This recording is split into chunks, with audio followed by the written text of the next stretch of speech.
సంబంధం కుదిరితే ఇంటోళ్ళని ఇబ్బంది పడుతున్నాడంటే ఏమని అంటే, ఇప్పుడే కదా పెళ్ళప్పుడు, ఇప్పుడే కదా గుర్రం ఎక్కేది, నన్ను గుర్రం ఎక్కించండి అని అడుగుతున్నాడంట. ఏమి ఎక్కించాలంట? గుర్రం ఎక్కించాలంట. సరే ఇంటి వాళ్ళు ఏం చెప్తున్నారంటే, రే అది నువ్వు ఎప్పుడు ఎక్కలేదు కదా,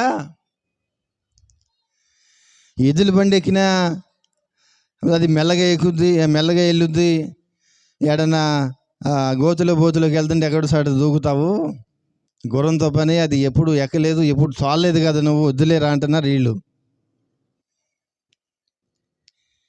వీడేమంటాడంటే, కాదు ఇప్పుడు ఎక్కబోయి ఎక్కుతామా, ఇక ఒకసారిగా, ఇదే నా కోరిక, ఇదే నా ఇష్టం, నేను గుర్రం ఎక్కాల్సిందే అని పట్టుబట్టాడు. సరే ఇంకేం చేస్తా, మరి వద్దంటేనేమో అసలే కొత్తగా పెళ్ళయ్యే ఇళ్ళు, తవ్వులు ఆడుకుంటేనేమో మళ్ళీ పైగా అందరూ చూసే ఏంది వీళ్ళు పెళ్ళప్పుడు తవ్వులు ఆడుకుంటారని అంటారు.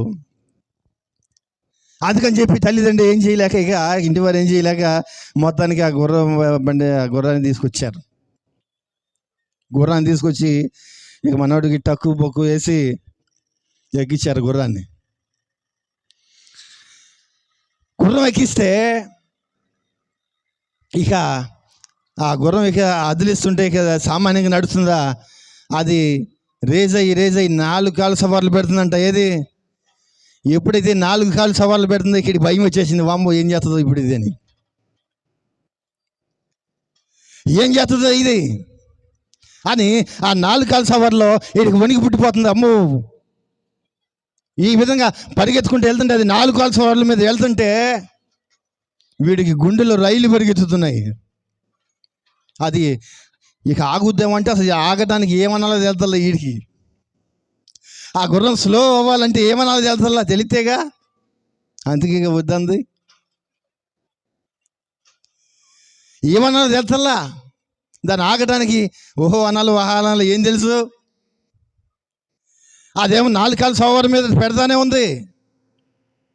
ఇక మనోడు ఏం చేయాలో తెలియక, బాబు ఆ ఎదర పెద్ద ఇలాగే గొయ్యి వచ్చిందంట, పెద్ద గొయ్య, వామ్మో నన్ను అంటూ పడేస్తుందని చెప్పి అది పడేయక ముందు నేను దిగుతామని చెప్పి దాని మీద కిందకు దూకి కారు ఎరగొట్టుకున్నాడు.